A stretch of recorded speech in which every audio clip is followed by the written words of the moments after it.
Pessoal, boa noite. Lívia? Tudo certinho. Então vamos, até para a gente aproveitar o momento, em respeito a todos que entraram já. Vamos começar a reunião, tá? Sinto uma grata satisfação de a doutora Lívia ter aceito o nosso convite, tá? Para falar de um tema extremamente importante, tá? E que não só nós intensivistas, mas eu acho que todo mundo que cuida do paciente precisa conhecer, precisa quebrar barreiras, precisa entender, precisa buscar conhecimento em relação a esse tema. E eu acho que é um pontapé inicial para que a gente possa cada vez mais discutir isso no âmbito hospitalar e principalmente no âmbito de unidade de terapia intensiva, onde existe um grande dilema, até dilemas pessoais e institucionais em relação ao tema. Doutora Lívia é geriatra, tá? Colega de profissão, ex-aluna, tá? Que está aqui para contribuir um pouquinho com o conhecimento que ela adquiriu aí precisando. Doutora Lívia, a aula é toda sua. Muito obrigado. Obrigada, doutor André. Eu que agradeço. Estou muito feliz de estar aqui, né? Porque, como o doutor André falou, realmente é quebrar paradigma e a gente, na medicina, tem que ter uma cultura um pouco disruptiva mesmo, para saber como a gente pode melhorar nas nossas ações, né? E eu falo, assim, eu brinco, essa frase, na verdade, é de um chefe meu, que o cuidado paliativo, na verdade, é a boa prática da saúde. A gente só deu um nome mais bonitinho e transformou em ciência, numa parte da ciência da saúde, porque cuidado paliativo é falar de boas práticas da saúde. Alguém tá, acho que com áudio aí, né? Então, o tema que foi proposto foi cuidados paliativos em UTI, porque, quando, quem, como. Eu peguei, na verdade, esse tema de um artigo que a gente vai mais usar. Primeiramente, eu quero agradecer a todos os envolvidos. Claro. Rapidinho, só alguém está com o microfone aberto e eu acho que está dando interferência no áudio. Acho que desligou agora. Agora desligou, E aí eu queria agradecer a todos, né, os envolvidos. Essa aula foi planejamento da parte da residência médica em medicina intensiva, né, do Hospital Primavera, e em especial ao meu ex-chefe, mas eterno chefe, que tem um conhecimento assim, falando ele sem querer, ele já ensina, a doutora André Veiga, pelo convite, né? Eu declaro sem conflitos de interesse para, assim, farmacológicos para essa aula, mas eu tenho, assim, dizer a vocês que eu tenho um grande interesse de contribuir na formação de vocês e na propagação dos conhecimentos sobre esse assunto. Como o doutor André falou, essa aula é apenas um pontapé, porque se a gente vai esgotar um assunto tão grande assim, em 40 minutos, é muita pretensão minha. Então, eu quero botar uma centelha em cada um de vocês para buscar estudar mais, para buscar entender mais esse assunto que vai ser necessário para todos nós da área de saúde. Então, minha aula foi estruturada. Primeiro, a gente vai ver a introdução, conceito de cuidados paliativos. Depois, por que a gente está falando de cuidado paliativo em UTI, tá? Quem são os pacientes elegíveis e quem deve instituir os cuidados paliativos na UTI? Quando eu devo pensar em iniciar a abordagem de cuidado paliativo e como eu devo fazer isso, né? Todas as perguntas do Zequinha do Castelo Rá-Tim-Bum. Por quê? Por que isso? Quem vai fazer? Quando? Como eu vou fazer? Eu vou abrir, certo, doutor André, uns 2 minutinhos para quem quiser, tiver coragem, mas não tenha vergonha, só para eu saber mais ou menos, tatear um pouco como é que está a plateia. Quando vem à mente de vocês sobre cuidados paliativos, o que é que vocês já entendem? Cuidado paliativo geral.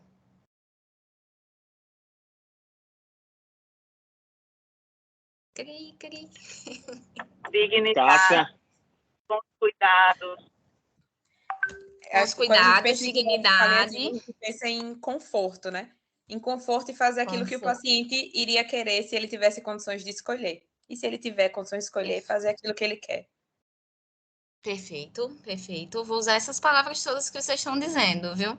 Então, dignidade, conforto, ver quem falou agora as preferências e os valores, né, do paciente, se eu pudesse resumir assim, né? Isso. E cuidado paliativo, a gente fala muito de dignidade e de conforto, mas como fazer isso num ambiente de UTI, né? Eu acho que esse é o tema mais disruptivo. Passando, já vi uma noção um pouco de como estamos. Os slides não estão passando. Pronto. Vamos para o conceito. Eu acho que tudo na medicina, na área de saúde no geral, a gente tem que começar sabendo o que é a coisa. Se a gente sabe o que é a coisa, a gente sabe fazer a coisa, a gente sabe quando vai fazer a coisa. Então, cuidado paliativo, pessoal, é uma abordagem terapêutica. Então, a gente tem que parar, até nas nossas passagens de plantão, nós temos que parar de dizer bem assim, olha, essa ala aqui é paciente paliativo. O paciente, ele não é paliativo. O que é paliativo é o tratamento dado a esse paciente. Ai, doutora Rivia, mas isso é uma besteira. Não é.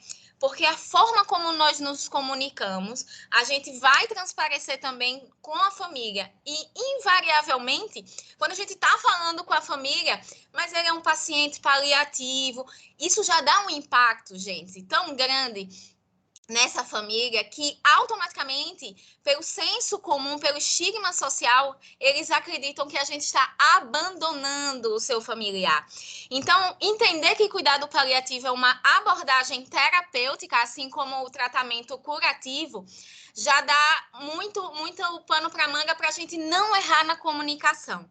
Então, quando a gente não deve falar paciente paliativo, assim como a gente não deve falar, hoje se orienta, paciente diabético, a gente fala paciente portador de diabetes, porque tem se visto a interferência. Paciente demenciado, não, paciente portador de demência. Assim como o paciente não é paliativo, é um paciente que está em tratamento paliativo completo, pleno, exclusivo, ou suporte paliativo que a gente vai ver.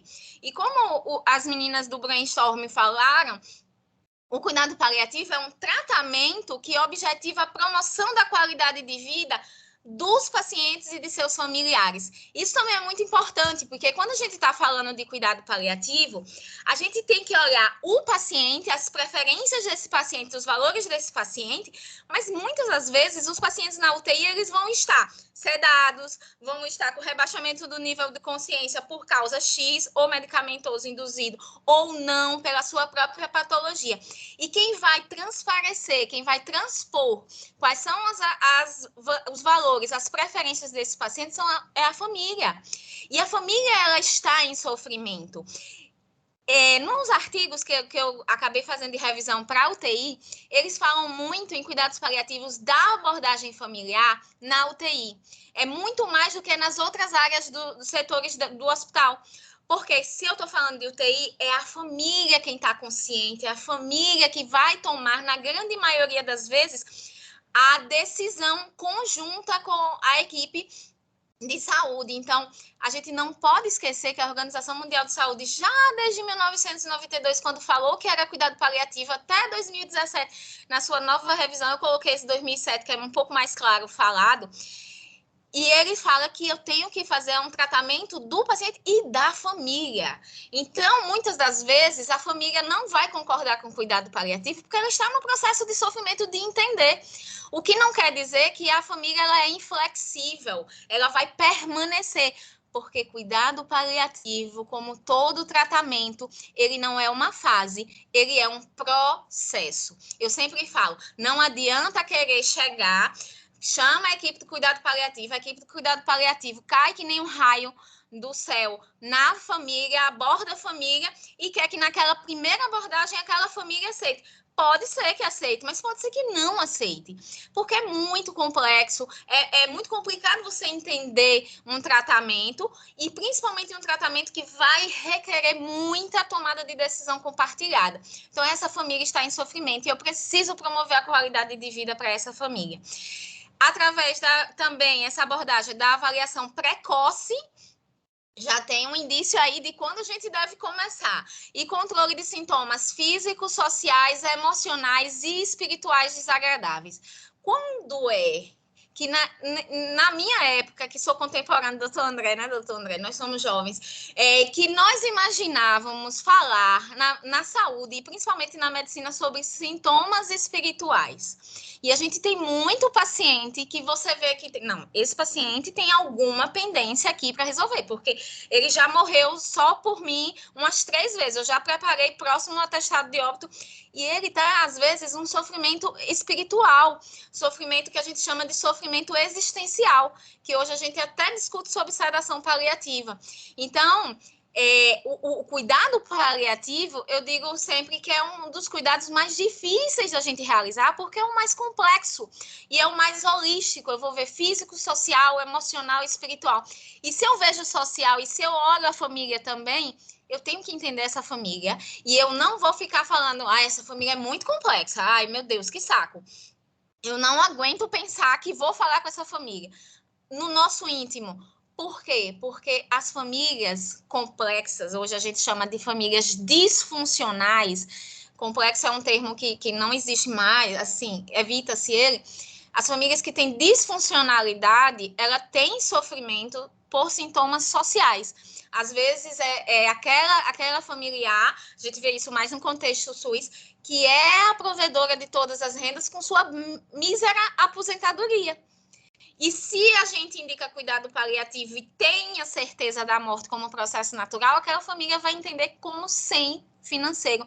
Esse é um sintoma social e que a gente tem que abordar. No contexto de doenças que ameaçam a continuidade da vida. Então, nada mais prudente do que estarmos 7h30 da noite de uma terça-feira, após dia estressante de trabalho, falando sobre cuidado paliativo em UTI. Ora, bolas, se a gente não trata na UTI todos os pacientes que têm doenças que ameaçam a continuidade da vida.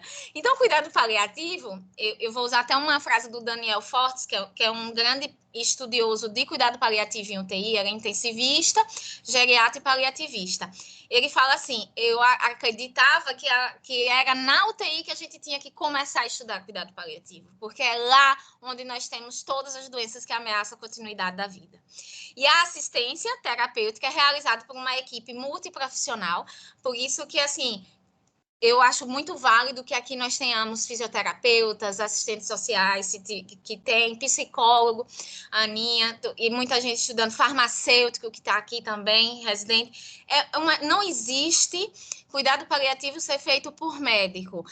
A gente sempre brinca e diz assim, cuidado paliativo não é equipe, a equipe feito por médico, não. É uma equipe multiprofissional e interdisciplinar.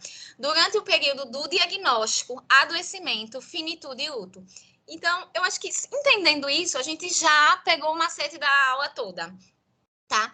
Eu falo sempre que, assim, a gente tem uma falsa ideia de que cuidado paliativo, eu esperava falar isso, ter essa palavra no brainstorm, mas eu não ouvi sobre terminalidade, assim, tem mudado. Isso é bom, porque quando eu começava a dar as aulas de cuidado paliativo, a palavra terminalidade sempre vinha no brainstorm, e não veio hoje. Achei interessante isso.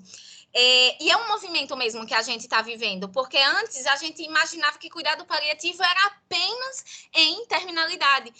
Esse é um gráfico que já foi feito em 2014 pela Sociedade Brasileira de Geriatria e Gerontologia e a Academia Nacional de Cuidados Paliativos. E é um gráfico que, se eu puder, que vocês aprendam ele hoje, levem eles, mentalizem, busquem ele está no artigo de Vamos Falar de Cuidados Paliativos, e é o papel de cuidados paliativos durante a doença e o luto. Então, o cuidado paliativo, como a OMS falou, começa desde o diagnóstico. E, normalmente, as doenças crônicas, progressivas, que ameaçam a continuidade da vida, elas aparecem de forma aguda. Uma insuficiência cardíaca, doutor André, me corrija se eu estiver errado, ele vai aparecer, em geral, descompensado na urgência.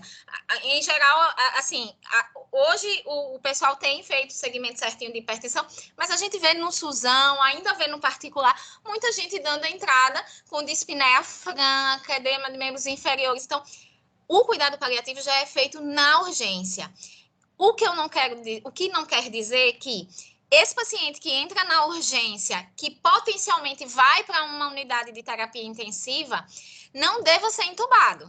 Isso eu não quero dizer. Cuidado paliativo é um tratamento para a qualidade de vida.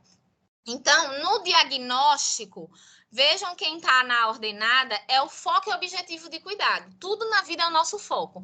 O foco do tratamento no diagnóstico é a TMD, é a terapia modificadora de doença. Então, esse paciente se infartou, uma IC de novo por conta de um IAM, ele vai receber tratamento específico para o infarto, tentar modificar a doença, sai, vai para a UTI, se precisar de dobuta no início, vai usar droga vasoativa, vai para a enfermaria, saiu da UTI, vai para a enfermaria, da enfermaria vai começar a IECA, o BRA, beta-bloqueador, espigo, enfim, eu preciso fazer, mas venham a entender também que quando ele entra dispneico, uma das primeiras coisas que a gente faz é furosemida.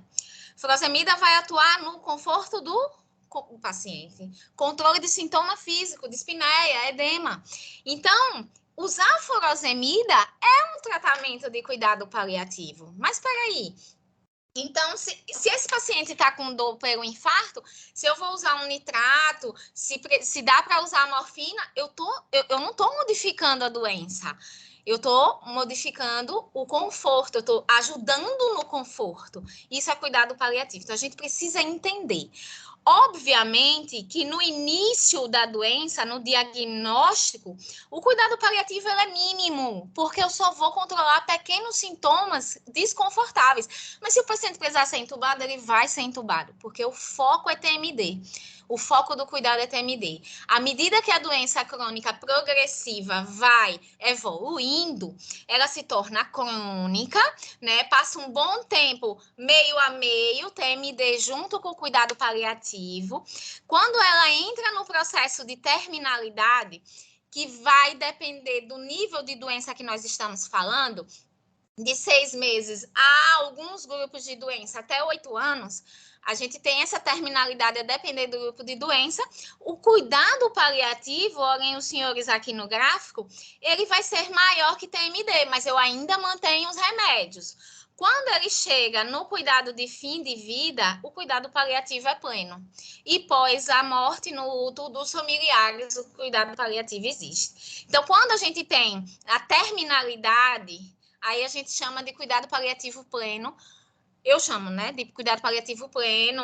Alguns gostam de falar pleno, porque ele é em plenitude, é não realizar medidas invasivas, se precisar de droga vasoativa, ser dobutamina para insuficiência cardíaca, que é uma droga vasoativa usada em cuidado paliativo pleno, não indicar UTI, na terminalidade. Então, a gente tem que desconstruir essa ideia do que é cuidado paliativo para entender o cuidado paliativo na UTI, tá? Eu trouxe esse do Manual de Residência de Cuidado Paliativo do HC, que é o mesmo gráfico, só que lido um pouquinho até melhor, que aqui ele bota o início da doença, né, o diagnóstico agudo, onde a TMD é muito maior, à medida que vai progredindo, crônica, avançada, terminalidade, aí 6 meses a anos, eu começo cuidado paliativo pleno e processo ativo de morte, que a gente chama de PAN ou FV, que não é fibrilação ventricular, é fim de vida,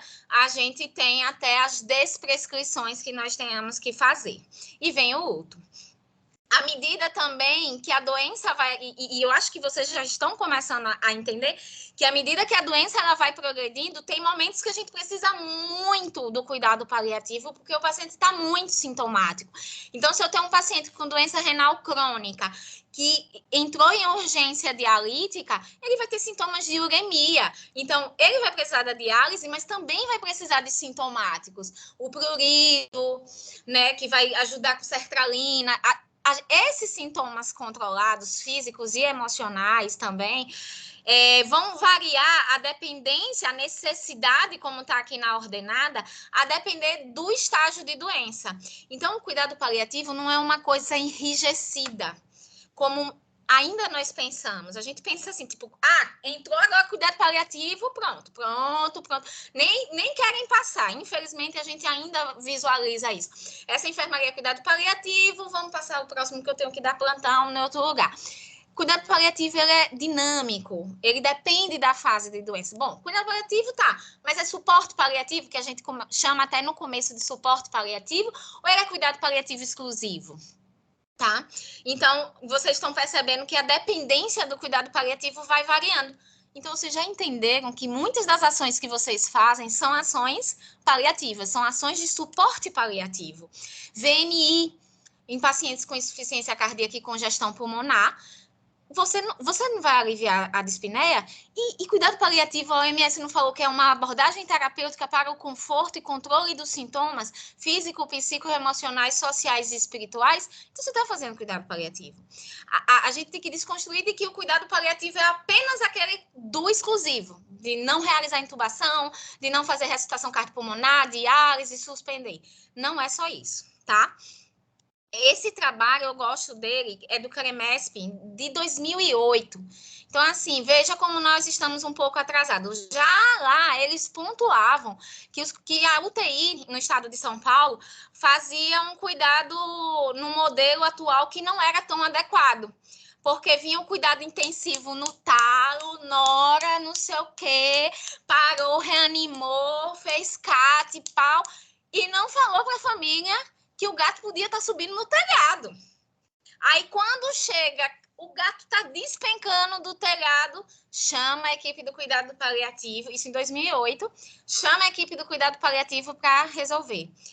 E não é assim, né? O modelo ideal seria esse, o cuidado intensivo. À medida que eu vou vendo que o cuidado intensivo ele vai perdendo um pouco das propostas terapêuticas e entrando até numa obstinação terapêutica, eu tenho já que começar a iniciar o cuidado paliativo.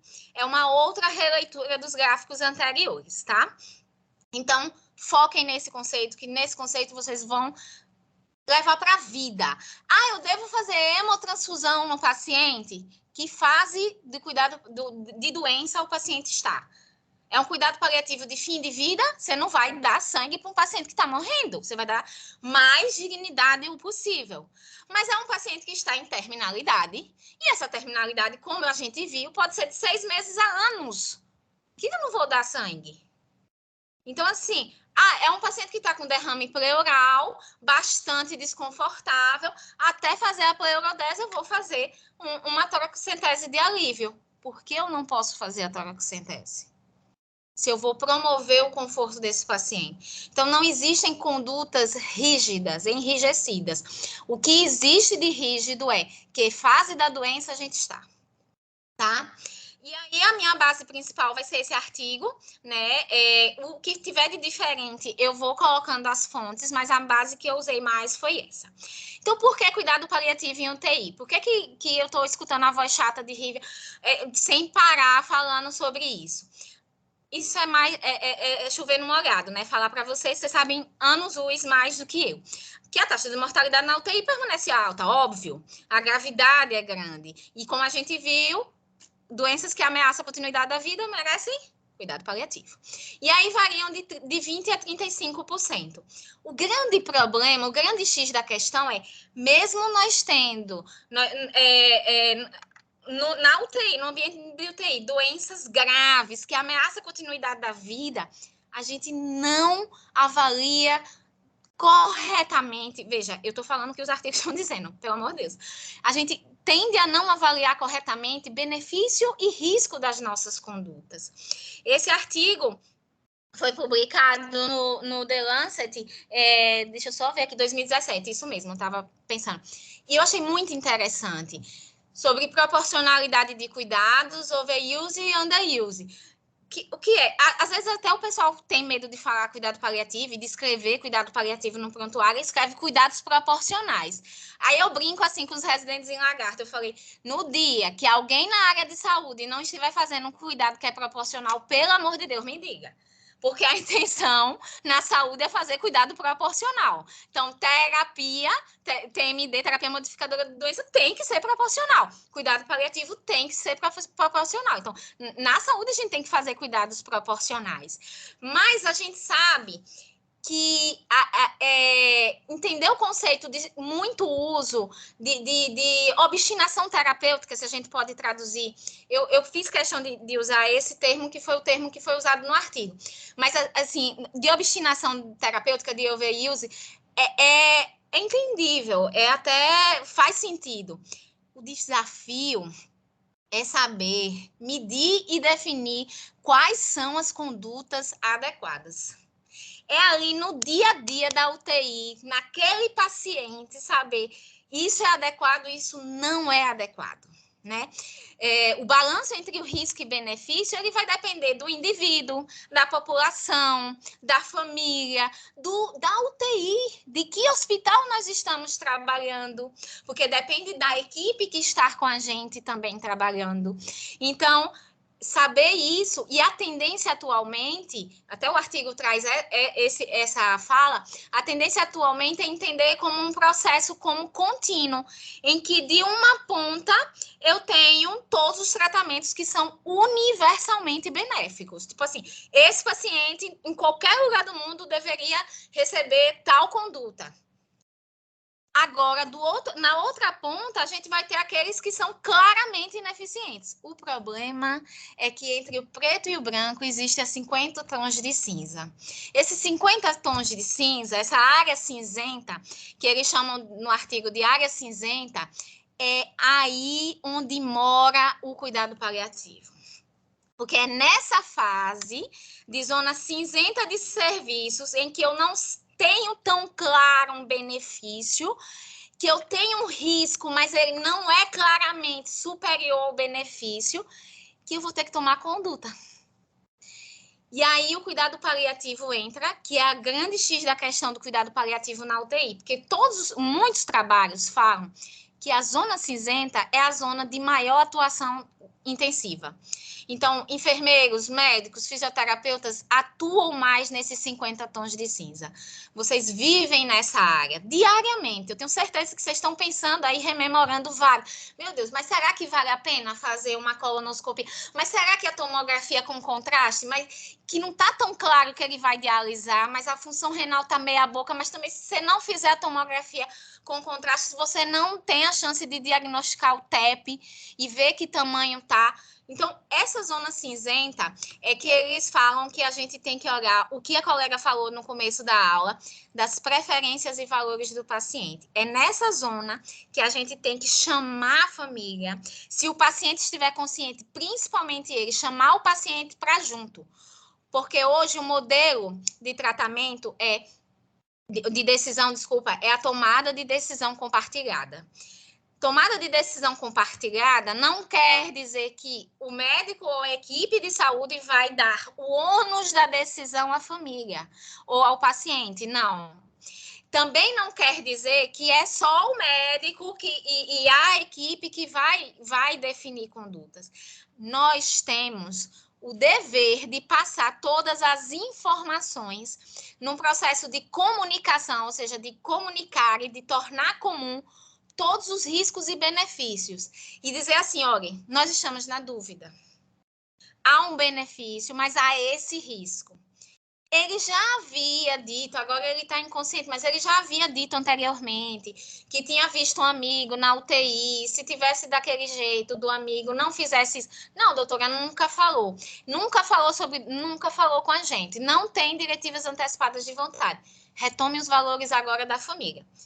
Os valores da família, em geral, refletem os valores do paciente. Tem casos que não, mas, em geral, eles vão tentar contar da história. Então, é aí, nessa zona cinzenta, que o cuidado paliativo mais entra. E aí se fala em fazer reuniões, conferências familiares, não só de médico, não é de médico só, é médico, enfermeiro, fisioterapeuta, de preferência o psicólogo e o serviço social junto, para com a família. E na reunião familiar, orienta-se que o quantitativo de profissionais seja semelhante ao quantitativo de pessoas da família, para dar um equilíbrio até nessa parte de comunicação. E é chegar para a família e não perguntar, devo entubar, não devo entubar, devo fazer diálise, não devo fazer diálise. Ora bolas. Por quê? Porque quando o nosso carro quebra, a gente não chega no mecânico, o mecânico diz, troco isso ou faço isso? Se o mecânico me perguntar, meu amor, eu não sei. O que é que você quer que eu fazer? Faço porque você é o técnico da situação. Aí ele vai me dizer o que vai fazer com o carro e aí eu, junto com ele, vou decidir. É assim na saúde. A gente tem o poder da informação, de saber os riscos e benefícios. Passa para a família, vê os valores e preferências do paciente e de seus familiares e no processo de tomada de decisão compartilhada, consegue definir o melhor. É isso que a maioria dos artigos falam de cuidado paliativo. E quando a gente fala de cuidado paliativo na UTI, se vocês não lerem essa parte de zona cinzenta, é muito difícil, porque geralmente eles vão falar da zona cinzenta. E aí a gente tem, nas UTIs, muito uso excessivo de tratamentos agressivos em um paciente que já está em fim de vida e uso inadequado, inapropriado de cuidado paliativo, né? Nos Estados Unidos, tem um artigo que eu vou mostrar, um pouco antigo, de 2013, mas eu achei que válido trazer, que nos Estados Unidos a utilização de recursos de UTI é a maior do que no resto do mundo. Aí você me pergunta, eles têm mais leitos de UTI, mais pacientes internados, mais procedimentos realizados, mais custos gastos. Aí você me pergunta, doutora, mas aí ele tem uma melhor sobrevida, um melhor cuidado, a qualidade do cuidado vista pelos olhos da família é melhor? Não, não é melhor. Esse trabalho do The Lancet mostrou que nessas UTIs do sistema de saúde americano, são os desfechos e a qualidade, a satisfação da família com os serviços é igual a outros países que têm recursos 10 vezes menor de leitos de UTI. Então, assim, não é procedimento invasivo, é tecnologia mais humana, mais leve. Trouxe esse artigo também, que eu achei muito interessante, porque a gente sabe, né, quando o paciente vai responder. Doutor André, mesmo se olhar e disser assim, se eu chegar um dia na UTI, doutor André olhar para mim e dizer, aí não escapa não, pode chamar o padre que eu tô ruim, porque a experiência vai fazendo a gente, num pensamento intuitivo, definir mais ou menos o que é aquele paciente. Só que a gente não tem que usar a intuição, a gente tem que usar a dedução, o pensamento dedutivo. Mas o intuitivo é o primeiro pensamento que a gente tem. A gente bate o olho num paciente e esse aí vai morrer. Esse é um pensamento de quem tem experiência, porque é um pensamento do intuitivo mesmo, rápido e devagar do livro. Mas o devagar, que é o dedutivo, é o que a gente tem que usar na área de saúde.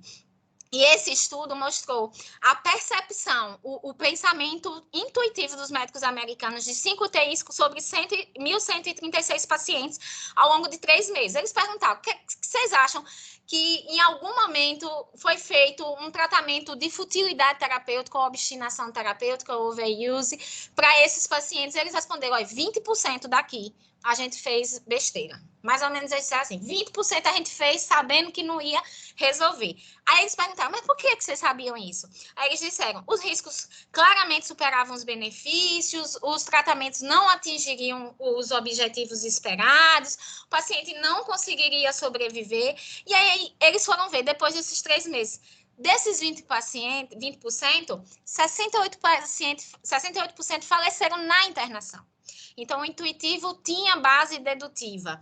16% faleceram em 6 meses após a alta e 15% estavam vivos após 6 meses, apresentando graves sequelas. Se a gente faz uma conta básica, só sobra 1%, né? Aquele 1% vagabundo que sobrou aí, que infelizmente sobreviveu, mas com sequelas não tão graves, mas sequelas da internação, do doente crítico, né? Então, assim, olhem também a experiência de vocês. Por isso que a gente está falando de cuidado paliativo. E falando também, se a gente fala de cuidado paliativo na UTI, tinha que surgir na UTI o cuidado paliativo, porque a prevalência de sintomas angustiantes ela chegou de 1/4 a 3/4 dos pacientes. Os familiares, e vocês veem isso diariamente, 57% sofrem estresse traumático, 70% a 80% ou desembocam ou exacerbam ansiedade e depressão, além de sintomas físicos e emocionais, e 14% a 20% dos pacientes são aqueles considerados gatilhos para a consultoria de cuidado paliativo. Então, a centelha que eu queria brilhar em vocês para estudar cuidado paliativo na UTI são essas justificativas, e eu acho que foi por isso que o doutor André chamou a gente para conversar hoje. Bom, tá. Se eu já sei o que é cuidado paliativo, eu já sei por que eu tenho que pensar em cuidado paliativo na UTI, mas quem são os pacientes e quem deve fazer? Vou chamar sempre a equipe do cuidado paliativo. Vamos começar quem deve receber. Quem deve receber? Todos os pacientes portadores de doenças crônicas que ameaçam a continuidade da vida, ou seja, todo paciente quase, né, da UTI. 14 a 20 possui gatilho, claro, né, na pesquisa que foi feita, mas quase todos vão necessitar. A gente fala muito do tripé de decisão. O tripé vai ser funcionalidade, e essa funcionalidade que eu tô falando é funcionalidade prévia, tá, pessoal? Porque funcionalidade na UTI, o voo vai estar entubado, sedado, com droga vasativa, o PPS dele, que a gente vai ver o que é PPS, sempre vai ser 10%. Como ele era antes? O que ele fazia em casa? Isso eu só vou descobrir em reunião familiar. Então, existia uma falsa ideologia, e se os residentes de UTI que estão presentes aqui pensavam em fazer UTI para não conversar com a família, ferrou o Brasil. Eu tenho que dizer a 8h10 que ferrou, vocês vão precisar conversar, né? Vai ser necessário conversar. Então, eu preciso saber como é que era o paciente antes, como era a funcionalidade desse paciente. Avaliar o prognóstico da doença de base. Então, assim, ele internou com uma doença potencialmente irreversível. Como é que é o prognóstico dessa doença naturalmente? Sem olhar esse paciente. A doença. Como é o prognóstico da doença? Então, vejam como eu estou falando. É o prognóstico da doença, viu, pessoal? Não é o prognóstico do paciente. Porque a gente incorre no erro. Eu já fiz muitas vezes isso. Mas estudando, assim, tendo aula muito de comunicação em saúde, os professores reforçam assim, o prognóstico desse paciente é reservado. O prognóstico desse paciente não é reservado. Eu não sei o que ele reserva, mas o prognóstico da doença dele tá? Então, isso, apesar de bobinho, faz uma diferença absurda, e aí, às vezes, a gente sai falando, não sei por que aquela família não aceitou cuidado paliativo ou se revoltou com a gente, não sabe, né? Mas também você não sabe o que falou, né? E aí, a gente olha, então, funcionalidade, prognóstico das doenças de base e valores do paciente. Une isso tudo, pessoal. Avalia isso tudo e decide junto com a família. A decisão é técnica compartilhada, por isso que é decisão compartilhada. A decisão, a gente já vai com a decisão. Quando a gente vai conversar com a família, a gente já decidiu que é cuidado paliativo. Mas a família precisa concordar, porque a decisão é compartilhada, né? E se essa família não concorda, ela está em sofrimento. Por que ela não concordou? Eu tenho um sofrimento aí. E o cuidado paliativo, eu vou abordar esse sofrimento, tá? Aí você pergunta, mas assim, o vô era top, o vô dirigia automóvel, cuidava dos netos, pegava os meninos na escola, tudo top. Chegou com a doença aguda, grave, e aí a gente só pode doença crônica? Não pode, porque uma coisa que interfere como um raio é a resposta às intercorrências agudas com tratamento otimizado. Então, a gente chama no cuidado paliativo aquele paciente que serrilha na curva. O que é um paciente que serrilha na curva? Ele entrou muito ruim por uma comorbidade aguda potencialmente irreversível, iniciou o tratamento, subiu um pouquinho, depois caiu um pouquinho, aí melhorou um pouquinho, aí piorou um pouquinho, acordou da sedação, tirou nora, aí voltou a ter hipotensão, precisou fazer broncoscopia, hipotensão aumentou, noradrenalina. Então, ele começou a ser, o caso não está andando. O caso não está andando, tecnicamente é respostas ineficazes às intercorrências agudas com o tratamento otimizado. Esse paciente, a gente tem que chamar a família para dizer que o gato subiu no telhado também. Esse paciente merece cuidado paliativo, tá? E reforçando, todas as doenças que ameaçam a continuidade da vida devem receber cuidado paliativo. A abordagem terapêutica. Eu trago decorem esse também, aquele gráfico, conceito e esse. O SPICT-BR é uma ferramenta que já foi validada no Brasil, por isso que é BR, tá? Tá de fácil acesso e é uma ferramenta que vai indicar, como o próprio nome diz, indicar cuidados de suporte paliativo ou cuidados paliativos, tá? E agora eu acho que vocês já começaram a entender cuidado de suporte, doença aguda, crônica, avançada, cuidado paliativo pleno, terminalidade e fim de vida. E aí eu junto 2 ou mais características dos indicadores agudos gerais de piora, com 1 ou mais dos específicos das doenças, e aí eu falo que o SPICT-BR é positivo, e aí eu vou planejar o cuidado, vou reavaliar o tratamento que está sendo feito, se ele já está na UTI, considerar se estou tendo dificuldade, estou tendo dúvida na indicação, chama a equipe do cuidado paliativo, nesse caso que está de dúvida, se está tendo dúvida até na comunicação com a família, chama o cuidado paliativo para a comunicação, mas não quer dizer que vocês vão precisar chamar em todos, né? Vocês vão revisar. Então, SPICT-BR positivo, que é 2 ou mais indicadores gerais e 1 ou mais clínicos da comorbidade específica, vai ajudar a gente a tomar uma indicação de suporte, pelo menos de suporte paliativo. É uma forma de objetivar. Eu vou só passar essa estratégia, tá, gente? Porque no Brasil a gente recomenda o SPICT-BR mesmo, tá? Essa estratégia é muito legal, é muito legal. Eu queria... Tô me prolongando, viu, doutor André? Já tem 40 minutos, eu fico agoniada com o tempo.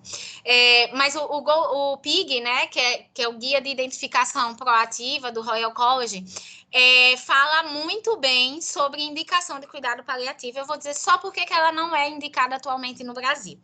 Mas essas 3 trajetórias de doença, elas são muito claras. Li em colaboradores... e já foi reprodutível em vários outros artigos, mostram que as doenças, elas têm um curso. Lembra do prognóstico da doença de base? Então, elas têm um curso característico.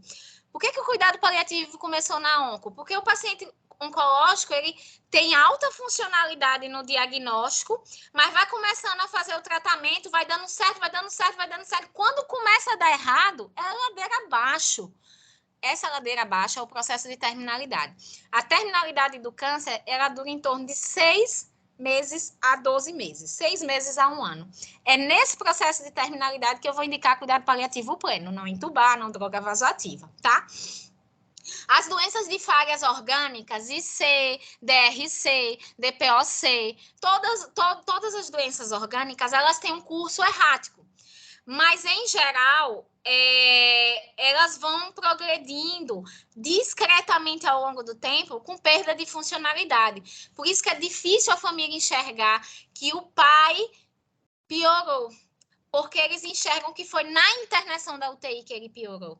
Não, ele já vinha ficando ruim, principalmente aquele familiar que se mudou para São Paulo, que foi para o Japão, para os Estados Unidos, para o Canadá.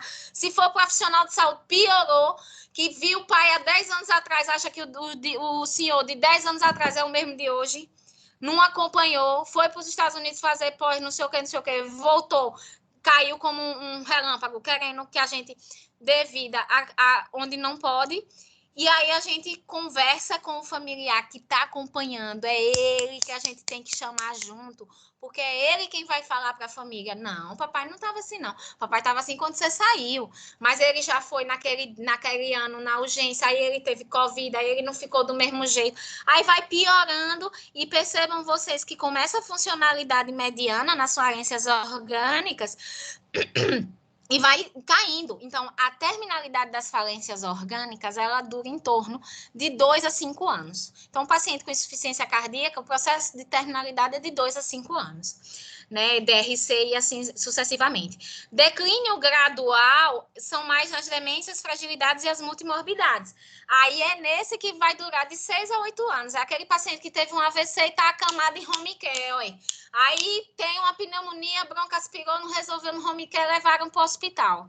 Esse paciente já era para estar em abordagem de cuidado paliativo pleno desde o home care, porque a terminalidade dele começou desde quando ele teve o AVC, né? Que ele tem uma funcionalidade muito reduzida. Eu trouxe aqui só para reforçar, para vocês darem uma lida. Os slides do Dr. André vai poder disponibilizar depois. E esse PIG, ele faz justamente... Só voltar aqui para dizer por que no Brasil não. Aqui a gente começa com a pergunta surpresa. No Brasil... como a pergunta surpresa foi pouco sensível e específica para clínicos gerais, tudo, a ANCP orienta que não seja usado o PIG, ele pode ser usado os critérios gerais, os critérios específicos de doença, porque a pergunta surpresa, para quem não tem muita vivência nesse processo de terminalidade, às vezes falhava, e principalmente médico assistente, que sempre acha que o paciente dele não vai morrer, né? Então, é por isso que ele não é indicado só pela pergunta surpresa, mas a gente pode usar os indicadores gerais de doença de mau prognóstico, que é até a albumina sérica de 2,5, e os indicadores específicos, que é essa pequena tabelinha que eu fiz questão de traduzir para vocês, para os residentes também, às vezes a gente tem muita coisa, tem preguiça, né, já traduzir, e aí vocês dão uma lida.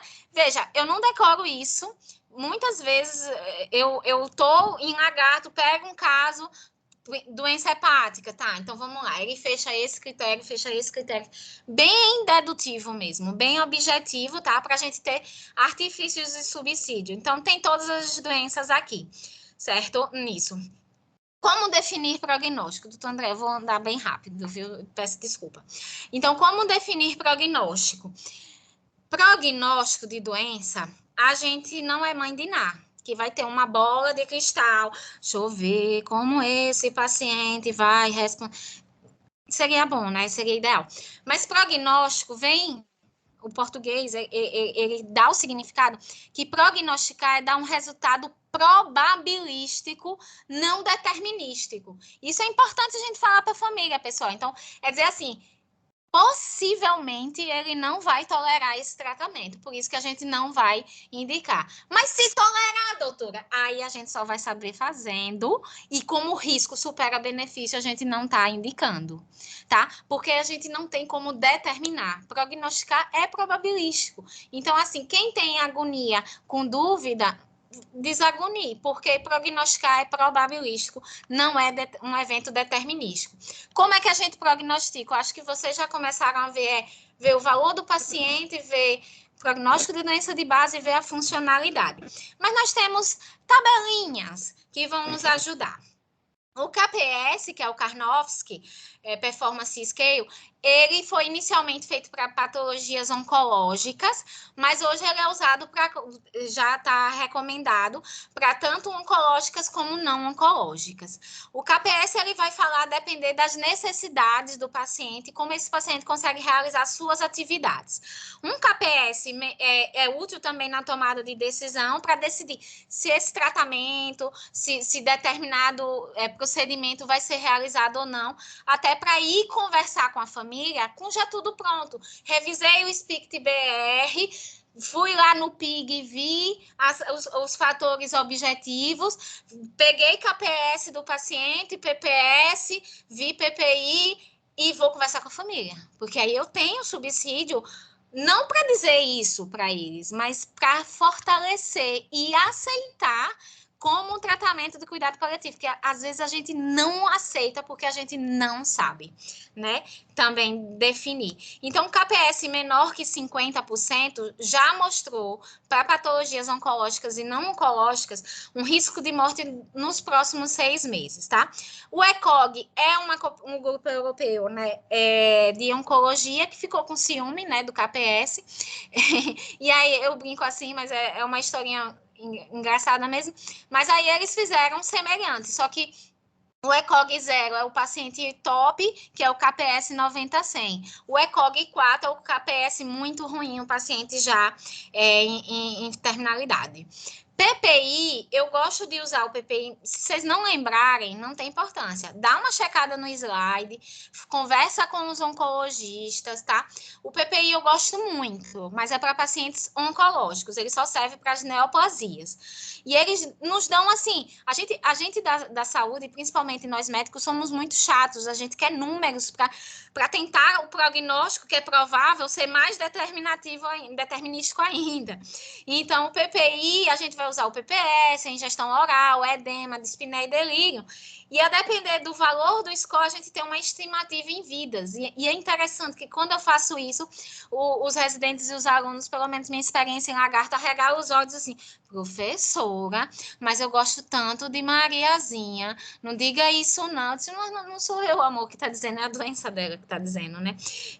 E realmente a gente observa que o tempo, a sobrevida mediana é realmente o que o PPI diz. O PPS é a universal, ela não foi validada no Brasil, ela foi traduzida no Brasil, é diferente pelo Ricardo Tavares, que é um cardiologista e intensivista do INCOR, e pela professora Gorete Maciel, que é do servidor estadual.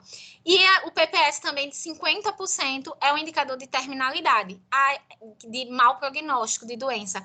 Então, junto o PPS, mais o SPICT-BR, mais os valores do paciente, mais a funcionalidade prévia, mais as respostas às intercorrências agudas, eu defini quem vai para o cuidado paliativo. Olha que coisa linda, né? Só para trazer para vocês também, o BICEP é um score para idosos internados, tá? Só idosos hospitalizados, não pode ser usado de comunidade. E aí o BICEP vai dar uma mortalidade percentual a depender da pontuação. A USP São Paulo sempre faz o BICEP quando o paciente idoso interna, eles calculam para já programar na enfermaria de geriatria, tá? Para programar quais as perspectivas e alinhar as perspectivas da família com as expectativas de resposta ao tratamento. Quem deve instituir? Todos os clínicos de UTI. Então, os residentes que acham que chamar a equipe de cuidado paliativo vai resolver seu problema, seus problemas começaram. Começaram com essa aula.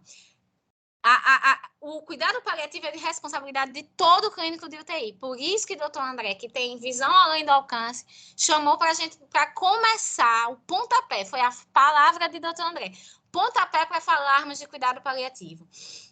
E por que os clínicos? Gerenciar sintoma, o paliativista não vai estar o tempo todo no hospital, é plantonista.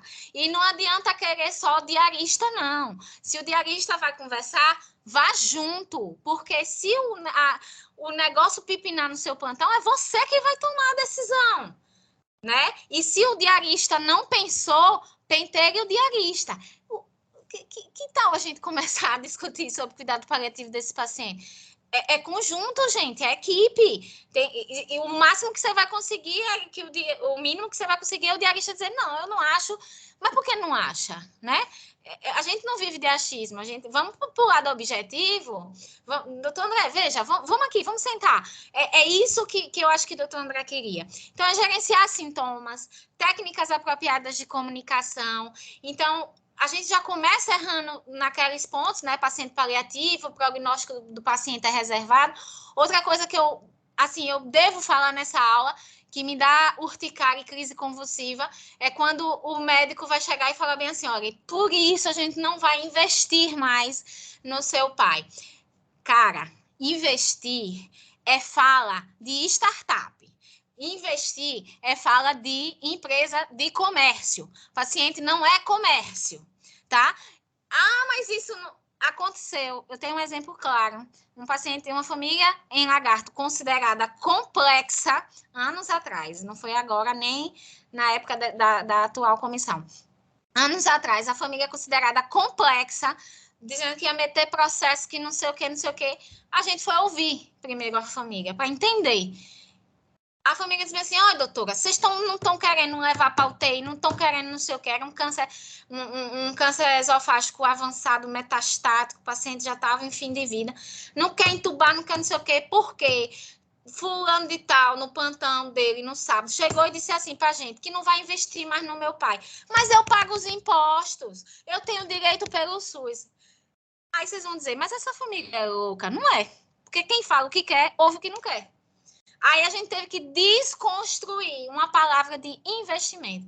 Disse que não queria investir. Então, vocês pensam que não, mas é a primeira coisa que nas oficinas de comunicação é falado. Investimento não é conversa de saúde. Investimento é mercado financeiro.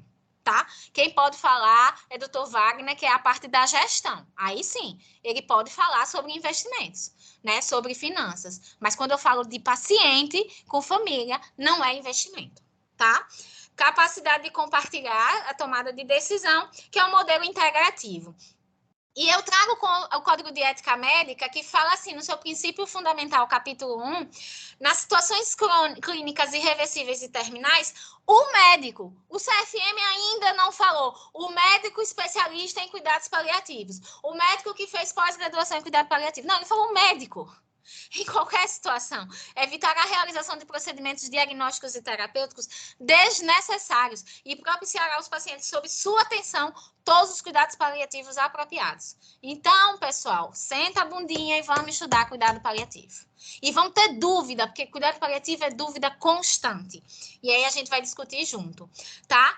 Antigamente se tinha um modelo consultivo de cuidado paliativo para UTI, mas os trabalhos mais recentes mostraram que o modelo misto, que é o modelo integrativo, em que o médico da UTI começa a conversar com a família, gerencia sintomas, faz todo o tratamento, dá apoio espiritual, e o modelo consultivo, quando precisar, sintoma difícil de controlar, família disfuncional, está precisando de uma opinião com relação à indicação, está na dúvida, chama o consulta, porque esse modelo misto foi o que mostrou maior benefício, tá? É a estrelinha da terapia de cuidados paliativos na UTI.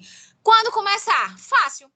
Desde o diagnóstico. Ou seja, entrou na UTI, você já tem que começar a pensar em pelo menos o suporte paliativo e falar. E não é só falar, olha a gravidade, aí bota assim na evolução. Conversado com a família sobre a gravidade da doença. Mas é conversar sobre a gravidade, saber os valores, saber as preferências. Quando a merda comer, se a merda comer, desculpa, eu falo assim mesmo, tá? Se o negócio piorar, entendeu? Tem que falar da entrada, tem que começar. E ele disse, e se caso, vamos fazer o possível, vamos começar desde o diagnóstico, tá? Então, o que os artigos falam é o mais precocemente possível, tá? Porque, e parece ser dicotômico, né? Os artigos falam assim, parece que prolongar a vida na UTI e cuidado paliativo, eles são dicotômicos, mas não são, porque os médicos de UTI e os médicos de cuidado paliativo cuidam de condições crônicas, críticas ou agudas, críticas e de risco à vida. Então, vocês cuidam da mesma coisa que o cuidado paliativo cuida. Talvez vocês até mais, por isso que eu digo. Traçar as metas de cuidado, ver o nível de tratamento mais proporcional, e as reuniões frequentes com os familiares são obrigatórias. Isso não é palavra minha, isso é palavra do artigo. Obrigatória, à medida que a condição do paciente evolui. E todos os pacientes que recebem tratamentos curativos devem receber simultaneamente cuidado paliativo, tá? E individualmente, de acordo com as necessidades do paciente e da família. Eu trago muito nas aulas a frase de Alice no País das Maravilhas, porque às vezes a gente fica assim, mas será que eu tenho que falar de cuidado paliativo? Mas será que isso vai acontecer? Aí Alice perguntou ao gato, você pode me ajudar? O gato, sim, pois não. Alice, para onde vai essa estrada? O gato perguntou, mas para onde você quer ir? Alice, eu não sei, eu tô perdida, eu não sei o que faço. Aí o gato falou, para quem não sabe para onde vai, qualquer caminho serve. Então, para qualquer médico, qualquer profissional de saúde que esteja na UTI e que não vislumbre o que pode acontecer, prognóstico, probabilístico, com esse paciente, e não chama a família para saber valores, preferências, conversar com a gravidade, receber, apoiar, dar suporte espiritual, suporte social a essa família emocional, qualquer caminho serve, ou seja, continue a nadar, faça os tratamentos intensivos e ache que está fazendo grande coisa, que não vai ser mais, tá? Como promovendo conforto, como falaram, né? Então, integrativo e consultivo é o melhor. E a gente vai ter o tripé também. Controle impecável dos sintomas, dor, dispneia, náusea, vômito, edema, tristeza, ansiedade, angústia, sofrimento espiritual, sintomas da família, comunicação efetiva e adequada, Gente, acreditem, eu não estou falando besteira. A comunicação é a grande arma. E é desde a comunicação não verbal, como a gente está, como a gente olha para a família, como a gente cruza as pernas, se a gente olha o celular, se a gente está contando porque tem que ir para o outro plantão. Eu sei que é atribulado, mas isso conta. E as palavras pequenas contam também. E o tratamento também é a suspensão e retirada de terapias. Só isso aqui daria outra aula. Então, como fazer? Pensem nesses 3, controle impecável, comunicação, suspensão. Cada uma dessas, só para vocês terem uma noção, são aulas de finais de semana que a gente se debruça, né? Então, a identificação proativa dos sintomas, dos problemas, sempre, o compartilhamento precoce da tomada de decisão e o planejamento antecipado do cuidado é de suma importância na UTI. Eu trouxe a frase de um juiz, né, que ele fala, no caso do doente terminal em face à sua doença incurável, os aparelhos de suporte são ligados ou mantidos não para evitar a morte, que é inevitável, irreversível e inexorável, mas sim para manter artificialmente a vida. Então, a família diz assim, mas se a gente tirar a diálise, ele não vai morrer? Não, ele não vai morrer porque tirou a diálise, ele vai morrer da doença renal. Essa diferença, a gente vai responder assim à família, mas é essa virada de chave que a gente tem que fazer a família entender. Não é a suspensão da diálise, é que a diálise está sustentando um sofrimento. A doença renal é quem vai matar, porque a morte é inevitável nesse caso de doença. A vida nessa situação mantida por aparelhos não é um dado da realidade, mas um mero artifício. O médico não pode evitar a morte, a situação é irreversível e não é transitória. Os procedimentos e tratamentos não têm sentido curativo, portanto, não há dever de mantença desses procedimentos e não se pode dizer que o médico causou a morte do paciente quando o suspendeu, tá? E não pensem vocês, só para vocês não me matarem de tanto falar, que suspender tratamento, retirar tratamento é pior que não indicar. A suspensão e retirada de uma diálise, a extubação paliativa, eticamente, elas se equivalem, suspensão e retirada, a não indicação, tá? Então, não indicar, ela tem o mesmo valor ético de suspender e retirar. Então, vamos revisar, né, pessoal? Cuidado paliativo é para todas as doenças crônicas que ameaçam a continuidade da vida desde o diagnóstico, o mais precoce possível. A gente tem diversos níveis de ação do cuidado paliativo, no início da doença, na parte crônica, avançada, terminal, fim de vida, o processo ativo de morte e luto. E a gente vai controlar de forma impecável os sintomas físico, psicoemocionais, sociais e espirituais do paciente e da família. O processo de tomada de decisão ele é compartilhado e depende do tripé, do prognóstico da doença de base, funcionalidade do paciente prévio, valores e preferências do paciente e respostas a intercorrências agudas com tratamento otimizado. As escalas prognósticas e as ferramentas de indicação são importantes, corroboram os nossos pensamentos intuitivos e até dedutivos, né? E todos devem fazer cuidado paliativo o mais precoce possível, tá? Levem o conceito e quero aqui aproveitar o ensejo, demonstrar meu agradecimento enorme à equipe de cuidados intensivos da UTI do Primavera. Essa mãozinha, a mãozinha da minha avó, Maria Esté Siqueira, tinha 87 anos, 27 longos dias em terapia intensiva e que teve um desfecho, assim, lindíssimo. Tivemos o apoio muito grande das técnicas de enfermagem, das enfermeiras, fisioterapeutas, médicos plantonistas, médicos diaristas, direção do Primavera. Eu estava claramente em um sofrimento muito, muito, muito grande. Minha grande avó, eu tinha os 4 avós, mas ela era a avó mais apegada e teve uma doença potencialmente reversível, mas que não respondeu às intercorrências agudas, a despeito de um tratamento otimizado. Acreditem vocês, foi feito cuidado paliativo de forma muito linda, uma morte extremamente digna em leito de UTI, e assim, o que parecia louco, e eu já acreditava nisso, mas às vezes os alunos acreditam, mas professora Rívia nunca teve nenhuma experiência pessoal com isso. Não, eu vivi isso, eu precisei viver isso. Foi muito, eu acho que foi um dos momentos mais importantes. Eu acho que depois do nascimento do meu filho vai ser o mais importante da minha vida, a morte da minha avó. E eu sempre disse que, assim, conversar a realidade, trazer a família, chamar no centro, dizer que o negócio está degringolando, que a mãe está serrilhando na curva, falar a verdade de forma empática, foi libertador para minha família. Em particular para mim e para minha mãe, que eu achei que nós não conseguiríamos reverter isso.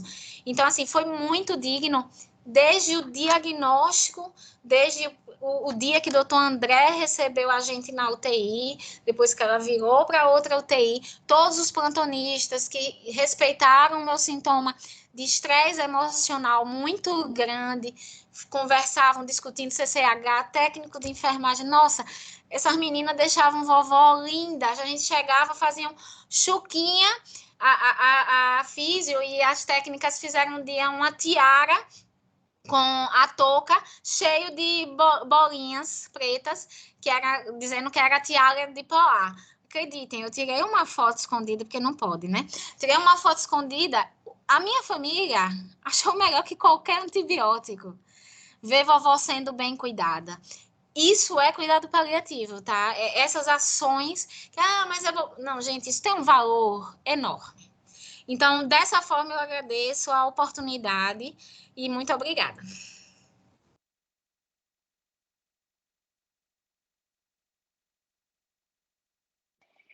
Estão vivos aí? Rívia, eu tô, na verdade, sem palavras. E olha que eu anotei tanta coisa que eu acho que não tenho nem condições, eu acho que tá falando, assim. Realmente sensacional. Eu acho que você conseguiu compreender. A intenção não era ensinar cuidados paliativos, não era aprofundar cuidados paliativos. A intenção era justamente esse aspecto que você sabe que a gente gosta quando a gente conversa, esse aspecto mais filosófico, de entendimento da questão do que a gente está falando, do que a gente está falando de escala, do que a gente está falando sobre isso, sobre aquilo. Eu estou com um papel aqui na mão que eu vou jogar fora. De tanta coisa que eu anotei, enfim. Mas realmente, assim, fundamental. Eu acho que o objetivo atingiu e foi além. E em algum momento eu vou te convidar de novo para a gente ir cada vez, como você falou, tem uma parte que você falou que cuidados paliativos não é uma única conversa.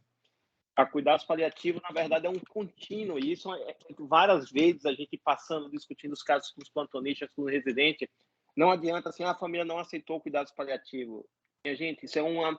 Não queira você encontrar uma pessoa no bar, conversar e achar que você está convencendo, vai convencer de todas as suas ideias com as pessoas. Então, na verdade, é um contínuo e a gente precisa, como você falou, a gente precisa saber se comunicar. Né? A gente precisa ter empatia, a gente precisa saber abordar, a gente precisa dizer as palavras certas, assim. Então, realmente, tem certas palavras que realmente acabam, na verdade, muitas vezes dificultando todo esse processo que é, na verdade, cuidar. Cuidados paliativos é nada mais do que cuidar, né? A gente foca muito na terminalidade. Vamos discutir por que suspender, por que não suspender. E a gente, eu acho que desde a faculdade nós temos um problema. Talvez, com o passar do tempo, a gente está mudando, o nosso pensamento está mudando, que a gente considera a morte como um resultado falho e que me deixa, na verdade, vulnerável, né? Então, uma coisa que eu tenho dito recentemente nas minhas filosofias com os residentes, eu não sei nem se eles entendem, como diz meu compadre Luiz Flávio, boa parte do que eu falo as pessoas não entendem, eu nem sei nem se eu entendo o que eu falo, mas é que a gente olha que a gente conseguiu um objetivo, que as coisas deram certo quando o resultado é positivo. Então, se o paciente, na verdade, sobreviveu, então isso quer dizer que eu fiz as coisas certas. Se o paciente morreu, isso quer dizer que eu fiz as coisas erradas. E, na verdade, nós estamos muito, mas muito longe disso, né? Você falou uma coisa de probabilidade e a gente esqueceu uma frase clássica de um dos maiores clínicos da medicina, William Osler, que a medicina é a ciência da incerteza e a arte da probabilidade. E uma coisa que eu tenho pontuado é, nem sempre quando o resultado é positivo quer dizer que eu fiz as coisas certas. Existem muitos fatores que podem estar envolvidos nesse resultado positivo. E nem sempre quando o resultado é negativo, quando acontece o óbito, as coisas foram feitas de maneira errada. Né? Então a gente precisa sair dessa coisa dicotômica e voltar talvez para ensinamentos tão antigos como a gente falar de probabilidade na UTI. Né? Então, assim, cara, eu tenho várias coisas, mas eu vou deixar. Eu posso comentar só uma coisa, doutor André? Posso comentar só uma coisa, Pode. levantar a mãozinha. O senhor falou de filosofia, você, né? Porque eu não. Você, a gente é da mesma época de faculdade, temos a mesma idade. Isso, perfeito. Então, quando você falou sobre filosofia, isso é uma coisa interessante. Aí o pessoal, mas filosofia não tem nada a ver com a medicina. Você me conhece, né? Bastante ansiosa na residência, nem um pouco. E aí, na residência da geriatria, terminando o R3, eu fui rodar na unidade de emergência, que a gente brincava chamando de unidade de extermínio, que era a UE.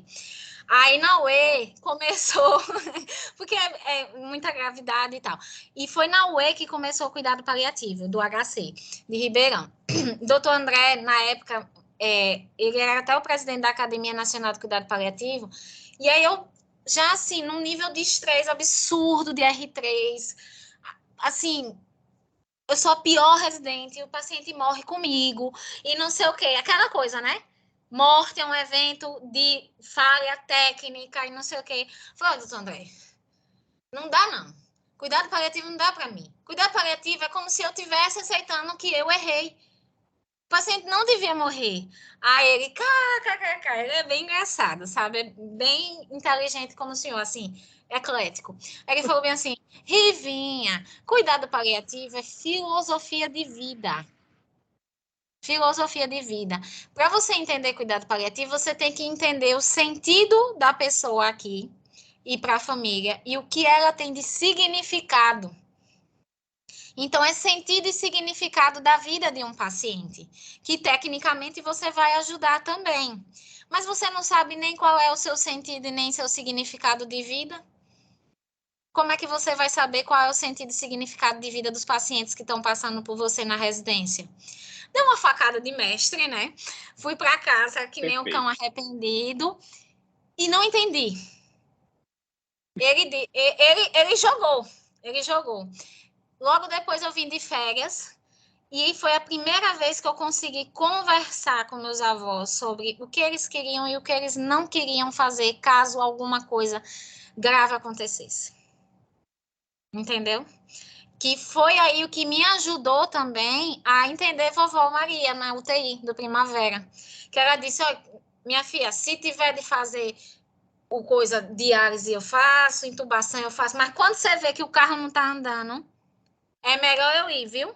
Para eu ficar em cima de uma cama, dependendo, com traqueostomia, não sei o quê. Os outros vivendo a vida por mim, não. A vida que eu vivo, eu quero. Se achar que é possível fazer isso, aí eu comecei a entender. Aí virou a chave. Essa frase virou a chave. Então, cuidado paliativo, de fato, é filosofia. E é uma filosofia que a gente pode usar da técnica. Mas a gente não tem como desvencilhar significado e sentido de vida do cuidado paliativo. Porque cuidado paliativo é retomar tudo isso para a gente. Né? É filosofia mesmo, como o senhor disse. E às vezes a gente não aceita o cuidado paliativo. Foi muito boa essa fala sua, que é justamente a gente acha que a morte foi um defeito meu. Nossa, super homem e super mulher, né? Luiz, eu fazia, levanta a sabe o mão quê? aí. Eu fazia, sabe o quê, doutor André? Eu fazia assim, eu pedia pro paciente não morrer no meu plantão. Olha que coisa Ah, eu louca. já vi muito isso. Nossa Senhora. Doutor Luiz Flávio. Luiz, Ô, Rívia, em primeiro lugar, pare de me chamar de doutor Luiz Flávio e de senhor. Eu já falei mais de 100 vezes para você isso. Eu não tenho culpa se você não vem demais. Não tem nada a ver com isso. Luiz Flávio. Deixa eu te falar um negócio. Parabéns pela aula. Foi sensacional. É assim, eu queria fazer um convite para você, porque eu acho que essa aula deveria ser o início de um curso, né? Um curso 100% online, 100% gratuito. Quer saber mais? Arrasta para cima. Alguma coisa assim. Eu tenho uma proposta. Eu acho que eu já tinha falado com algum de. Eu acho que eu tinha falado. As residentes estão aqui. Eu tenho 2 residentes muito boas, doutor, Luiz Flávio, de fisioterapia de lagarto, que rodam comigo, né? Eles rodam um ano. Como eu engravidei, fui afastada. Mas as meninas fizeram uma aula de extubação paliativa que eu babei, que é uma coisa que eu acho que a gente devia falar, né? Que vale muito a pena em UTI, né? Não, E eu sem dúvida, aceito. assim, Você sabe que eu gosto de aula, né? vamos para frente, vamos para frente. Assim, é um desafio muito grande, porque, como Márcia, fisiatra, falava para a gente, né?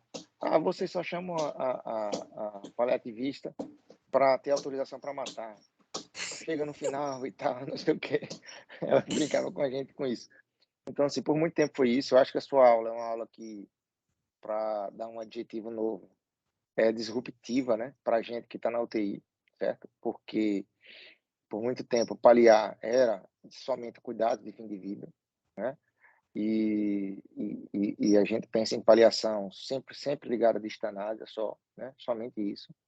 Nós temos uma dificuldade muito grande de comunicação. O médico intensivista, por natureza, são médicos mais isolados, né? Aquilo que você falou é verdade. Você pensa que vai ficar na UTI, não vai ter contato com a família, se ferrou, né? Então,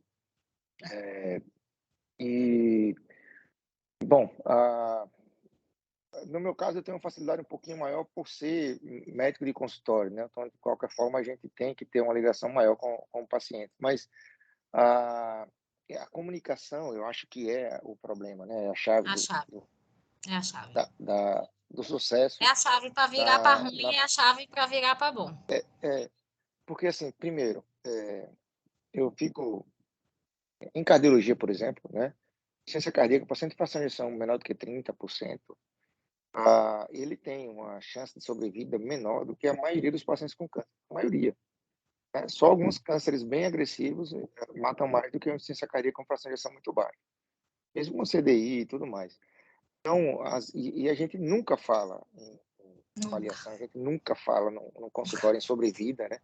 Quando a gente dá o diagnóstico de uma insuficiência cardíaca grave. Então, é uma quebra de paradigma. E na UTI, assim, a gente recebeu um paciente numa condição aguda, né? Ou numa descompensação de uma condição crônica, e já no primeiro contato, pensar em paliação para a gente é muito complicado. Mas aí esse panorama que você trouxe da paliação como alívio, né, de sintoma, de conforto e não de terminalidade, eu acho que é daí que a gente tem que partir. Que a Sim, gente só associa a paliação à terminalidade. Eu só. recentemente brinquei com os residentes lá na UTI, que não iria mais falar com nenhuma família sobre paliação, porque eu, na minha cabeça, tinha passado vergonha, que tinha uma vozinha de 98 anos lá, que tinha sido entubada, era um AVC e tal, e a vozinha não tinha nenhuma condição e tal. Já era muito limitada em casa, e o que aconteceu? A vozinha foi entubada e saiu da UTI. Então, no meu, É que na minha cabeça, eu você tinha queria determinado, né? Você queria determinado, mas era a probabilidade. A probabilidade pois era é, maior ela não na minha sair, né? cabeça, e na minha cabeça eu passei vergonha com a família, porque para a família é isso, né? Então, assim, na hora de você falar com a família, que tem que falar muito sobre probabilidade, né? E quando a gente fala que, por exemplo, um paciente, a probabilidade de mortalidade pela doença, quando a gente fala de 20% de mortalidade, 80% de mortalidade, às vezes a gente quer dizer que aquele paciente tem 80% de chance, e não é isso, né? É 80% daquele tipo de paciente morre.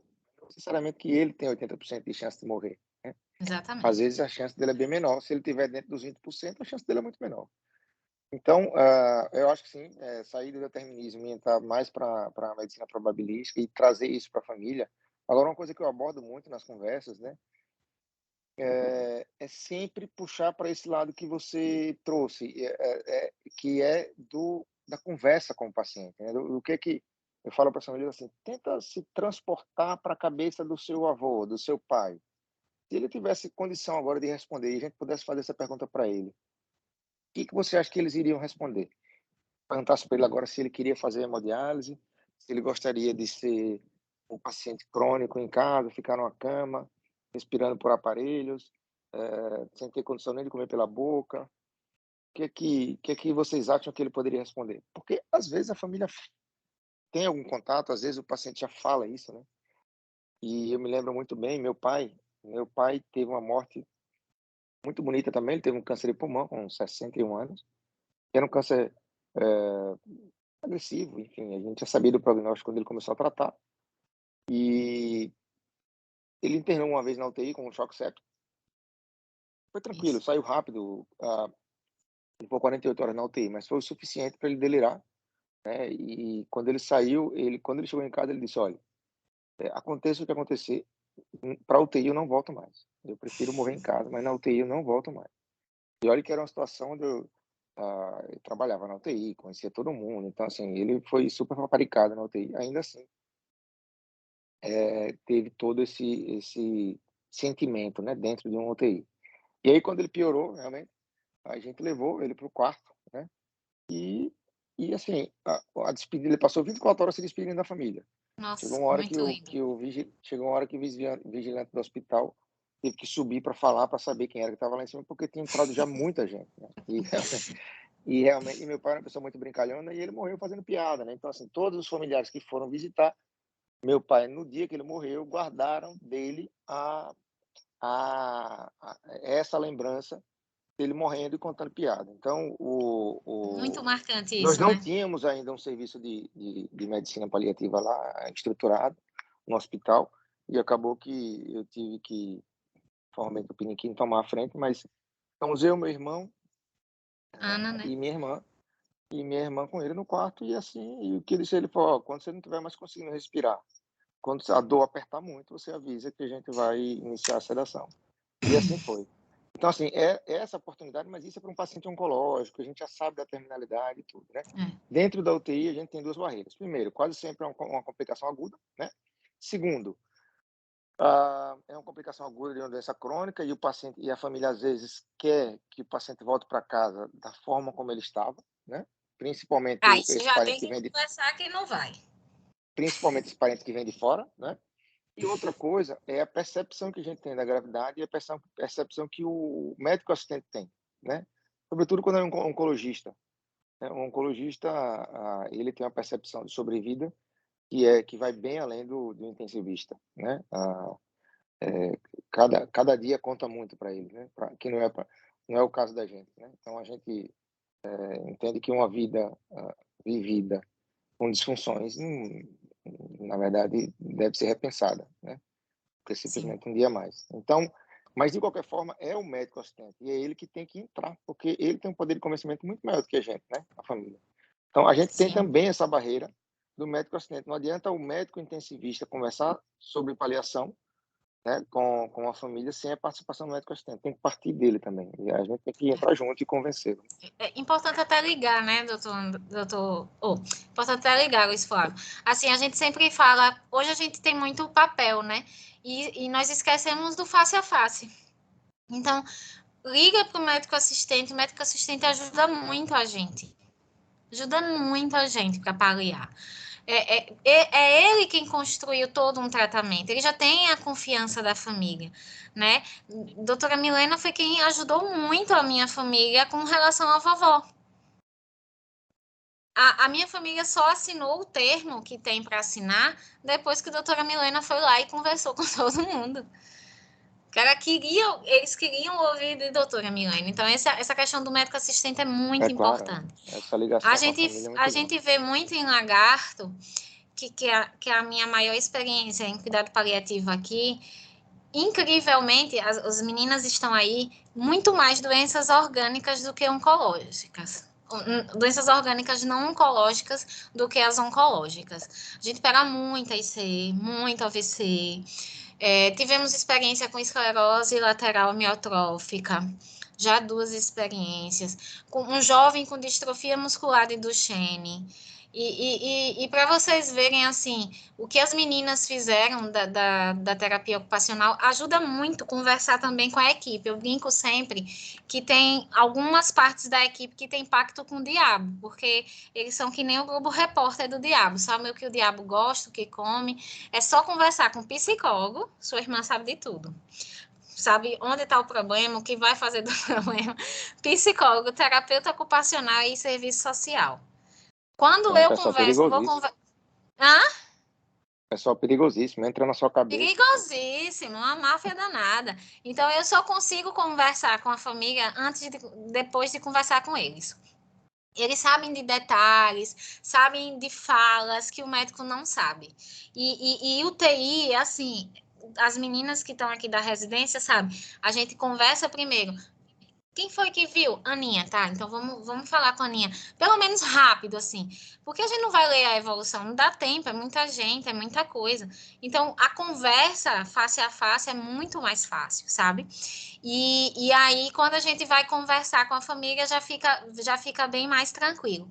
E aí, esse paciente jovem, para ver uma ação paliativa que fez toda a diferença. Esse paciente jovem foi bem difícil mesmo, e ele era bastante consciente de distrofia muscular de Duchenne.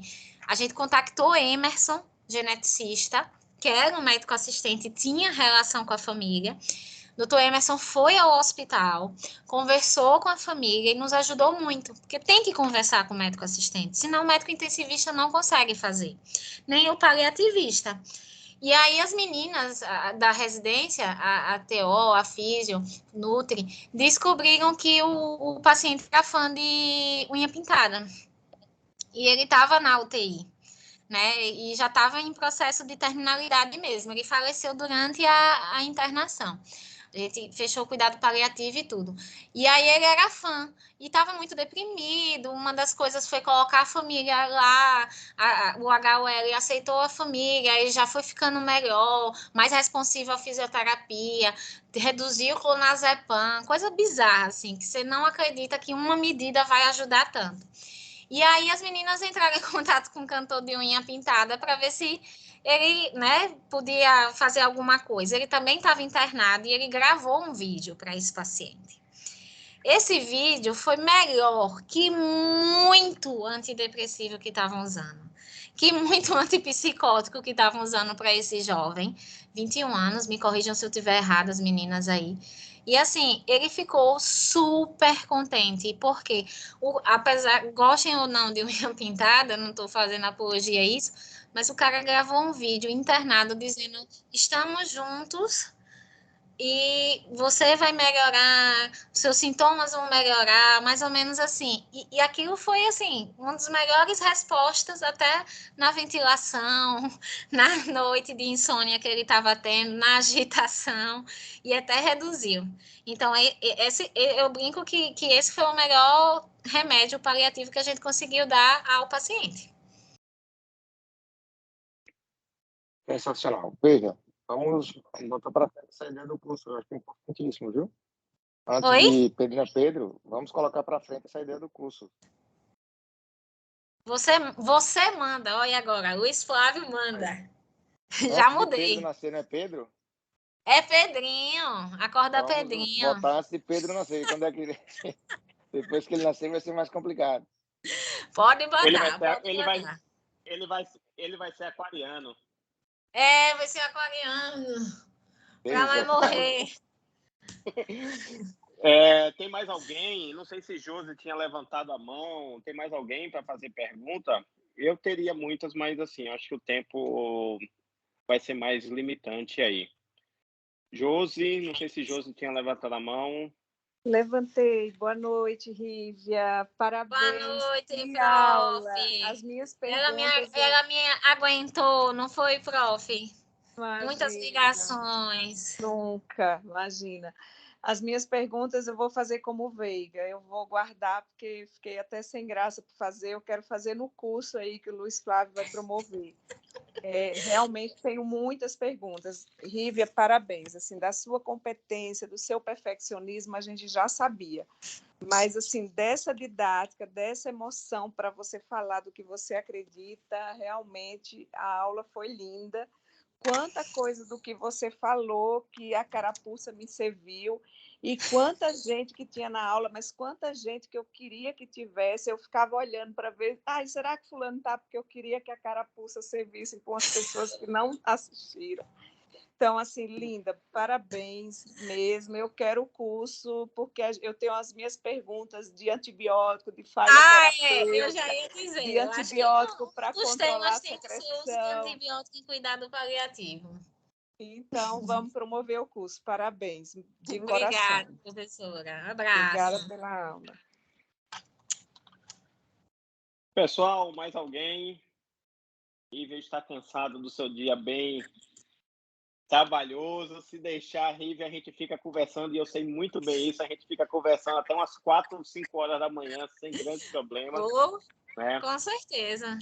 Muito Rívia, eu bom. acho que para finalizar, tem uma coisa que você falou que recentemente a gente discutiu com os residentes, se eu não me engano foi até com o Heitor, que um dos receios dele, numa terminalidade dessa, era se ele está suspendendo, né, droga vasoativa, suspendendo antibiótico, ele não estaria acelerando o processo de morte. E era um receio dele, era visível. E assim, é uma dúvida mesmo. Né? Se a gente não abrir para essa discussão, a gente nunca vai conseguir contemplar e até superar os receios. E, na verdade, eu até tinha mandado um artigo que o artigo falava exatamente isso. Não estou acelerando o processo, não é a retirada da droga vasoativa, não é a contraindicação de diálise que vai acelerar o processo de morte, né? Quem está acelerando, quem está causando óbito é a doença de base, né? É a probabilidade da doença de base, do prognóstico da doença de base, né? Isso é uma coisa que a gente precisa realmente mudar nosso mindset, né? Assim como investir, deixa para o pessoal que trabalha com bolsa de valores e opções, né? Eu acho que a gente precisa mudar um pouco esse mindset em relação a isso. Mas tem uma pergunta. Desculpa. Mas posso falar, guarda aí a sua perguntinha também. Isso é interessante, doutor André. Eu sempre falo assim, ó. A gente está na dúvida de usar um antibiótico. Eu já vou pentear o lado da professora Josi. Dúvidas vão sempre existir. Mas quando a gente tem dificuldade, doutor André, de dar diagnóstico de processo ativo de morte. Diagnóstico de quando o paciente nasce. Nasceu, dá as palminhas, tudo nasceu.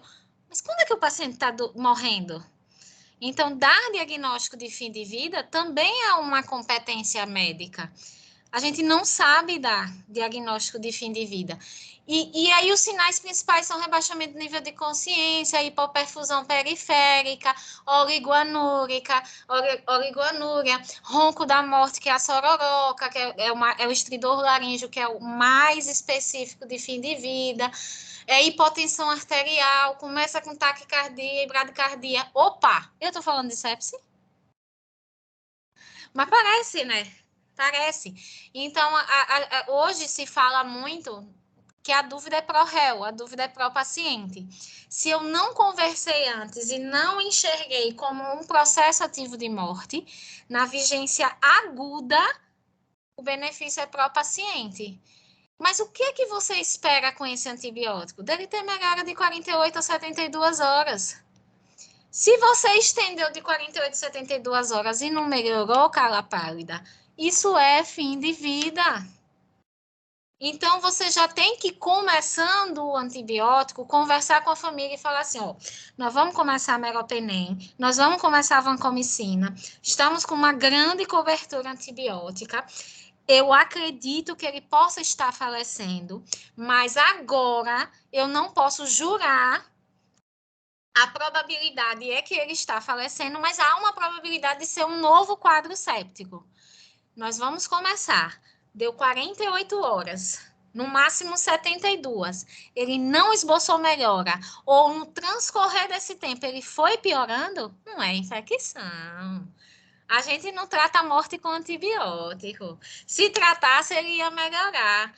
Suspenda. E aí, hoje a gente fala de trial de antibiótico. Vocês vão ver muito em artigo de cuidado paliativo o termo trial de antibiótico.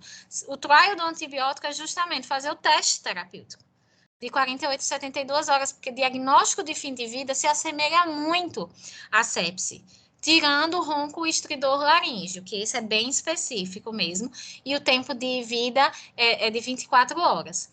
A mesma coisa com droga vasoativa. O que é que você espera entrando com uma noradrenalina por uma hipotensão? Que resolvendo a causa que levou à hipotensão, você retira a noradrenalina. Porque a UTI, a gente acaba esquecendo, mas a UTI ela é um trampolim. A ponte entre o caso muito grave para a enfermaria. Se prolonga muito, aquela droga vasoativa, por exemplo, não está resolvendo a hipotensão. A causa, eu já tentei tratar a infecção, não está melhorando, já fiz cateterismo, não melhorou. Aí você tem que começar a conversar com a família, porque não é a droga vasoativa sendo retirada que vai piorar. Então, na dúvida, dúvidas vão existir sempre. A gente tem muita dúvida, né? Mas a dúvida ela é pró-réu. Só que eu tenho que saber quanto tempo aquela droga vai funcionar. Até porque, às vezes, a gente usa tanta nora que o paciente começa a fazer vasoconstricção periférica da nora que a gente está fazendo, piora a função renal, não resolve a causa de hipotensão, aí fica aquela loucura, né? Diminui nora, cai pressão, aumenta a nora e vai, aí você vai serrilhando. E você nem conversou com a família sobre isso. Porque aí você quer chegar para conversar... Desculpa, doutora. Você quer chegar para conversar com a família e quer que a família entenda sobre cuidado paliativo, quer que a família aceite que você tire um remédio que você nem tinha dito que podia ser que não respondesse. Não tem Jesus que faça isso. Dalai Lama nem ninguém, né? Você respondeu, na verdade, a minha pergunta antes de eu fazer. Era justamente sobre esse trial, que está cada vez mais, esse trial de tratamento, né? Então, a nossa grande dúvida é se existe um processo agudo, né? E se talvez esse processo agudo, dentro de uma patologia crônica, encaminhando para um final de vida, a gente poderia reverter dentro de uns parâmetros probabilísticos. O que a gente tem ouvido ou lido é justamente isso. Você precisa definir, você vai entrar com tratamento porque é o pró-réu, mas você precisa estipular prazo de melhora. Não adianta, depois de 48, 72 horas, o paciente continuar com progressão de disfunções orgânicas e a gente continuar aumentando o suporte. Hoje, em uma das UTIs que eu passo, a residente, que eu acho que até está aí, tá? Ela vai saber quem é ela. Ela falou assim, se a paciente fulaninha parar a gente vai reanimar. Era uma paciente com isquemia mesentérica, que ela tinha obstruído tudo, já tinha feito a cirurgia, tirado metade do intestino, tinha feito uma nova cirurgia, tirado o que tinha e tinha mais coisa para tirar. Na verdade, ela ia ter uma hemicolectomia, porque estava tudo obstruído. Eu disse assim, ela vai ter uma parada cardíaca ou ela vai evoluir para óbito? Né? É diferente. É exatamente diferente. O que é que você vai fazer uma paciente que já está com X de droga vasoativa, sem nenhuma perspectiva de tratamento curativo? O que a gente vai continuar fazendo é deixando ela sedada e deixar evoluir para isso. Então, é justamente isso. E a gente precisa compreender isso. E talvez até logo no início da internação da disfunção aguda, se a gente optou por um caminho pró-réu para tratamento, talvez nesse momento já chamar a família e definir. Nós estamos, talvez, tratando uma condição potencialmente irreversível, mas a paciente tem toda essa probabilidade de não evoluir, e a gente, com esse tratamento, de forma assertiva, a gente vai esperar o tempo que eu espero que tenha resposta. Se não tiver, na verdade, nossas limitações vão ter que acontecer. Então, talvez a gente precisa... E vou suspender isso, suspender exame, enox, AS, estatina, porque é fim de vida. Porque é fim de vida. Isso mesmo. Então, é interessante, essa diferença. Às vezes as pessoas pensam assim, eu gosto muito de discutir isso, porque parada cardiorrespiratória, quando você faz a ressuscitação, você quer o retorno da circulação espontânea, você quer a RCE. Gente, a RCE é para você dar tempo de corrigir aquela condição que levou a PCR. Se você já teve o tempo suficiente, o paciente não melhorou, se ele parar, ele não parou, ele morreu, né? Ele morreu. E aí a outra coisa também é que às vezes a família chega e diz assim, olha, eu não quero que, lá em lagarto tem muito isso, eu não quero que entube. Ou eu não quero que faça massagem cardíaca, mas eu quero que entube. Ou então, eu não quero que entube. Aí fica parecendo que o processo de tomada de decisão compartilhada, a pessoa foi numa feira. E aí você tem que explicar para a família que ela foi para o hospital. Lá a gente não está para decidir se quer 1 quilo de banana, 1 quilo de tomate. É perspectiva de tratamento, né? Então, assim, às vezes é até a nossa posição ao chegar a falar com a família. Né? A gente até fala assim, mas assim, se tiver de entubar, você quer que... Não é a família. A família ela vai dizer que quer tudo, mas o tudo dela talvez não é o tudo possível e o tudo que de fato eu acho que ela quer. Né? E o nosso tudo tem limites, né? Exato. O nosso tudo tem limites. Eu vou ligar 300 ml de Nora correndo porque a família disse que quer tudo. Epa, espera aí, existe um tudo que a gente está partindo para a distanásia, a utilização fútil de um monte de recursos. Então, não é e nos porque Estados a família Unidos, quer... com esse overuse, nos Estados Unidos, doutor André, eles estão começando a receber processo por distanásia. Lógico. Na verdade, a gente vai começar... Eu sempre brinco de uma coisa. A gente vai nessa de querer fazer tudo, eu vou pedir um exame, porque senão eu vou ser processado. Porque, na verdade, a gente não começou uma cultura que já tem lá fora de ser processado por ter feito uma coisa desnecessária que tem complicações. Por que você pediu um CAT se você tinha um paciente de 15 anos com baixa probabilidade ou você solicitou um dedímero que levou uma tomografia que acabou, na verdade, levando a disfunção renal? Né? A gente não tem essa cultura, a gente não vê esse tipo, mas é algo que está acontecendo lá fora e em algum momento vai acontecer. Vai acontecer. Exato. O senhor que gosta de filosofia, eu digo sempre, a gente tem que... Filosofia e desenho animado, né? Que tem tudo a ver. A gente tem que ter o olho de Tandera. Os residentes aqui sabem. Eu digo sempre, quando entrem no hospital, entrem com o olho de Tandera. Para os mais jovens, eu vou explicar. O Thundercats tinha uma espada e tinha um olho de Tandera nessa espada. Né? Através do olho de Tandera, você olhava ele e enxergava o caminho à frente.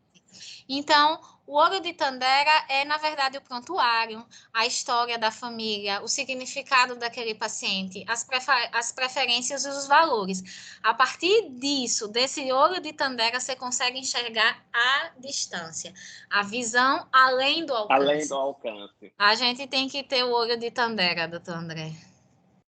Cara, fenomenal. Pessoal, alguém tem mais alguma coisa? Eu vou convidar, acho que Rívia, em uma certa periodicidade para a gente justamente discutir filosofia e desenho animado. Acho que super interessante. Tô junto. Rívia, muito, muito, muito, muito obrigado. Acho que foi um pontapé. Eu acho que essa ideia de curso, de a gente, na verdade, incluir cada vez mais nas discussões, como eu disse, eu gosto muito de segurança do paciente, qualidade, estudo muito sobre overuse e overtreatment, e são coisas que parece que até os residentes, estudantes não gostam, porque o residente quer discutir pneumonia, quer dar antibiótico, e tem muitas coisas além da nossa assistência que valem muito mais a pena discutir, probabilidade, se vale a pena, se não vale a pena, risco, benefício. Então, a gente precisa realmente cada vez mais trazer esse tipo de reflexão para o nosso dia a dia. Rívia, muito obrigado. E a gente, tá? rapidinho, Oi. a gente não pode esquecer que às vezes a gente suspende tudo e o paciente melhora. Sim!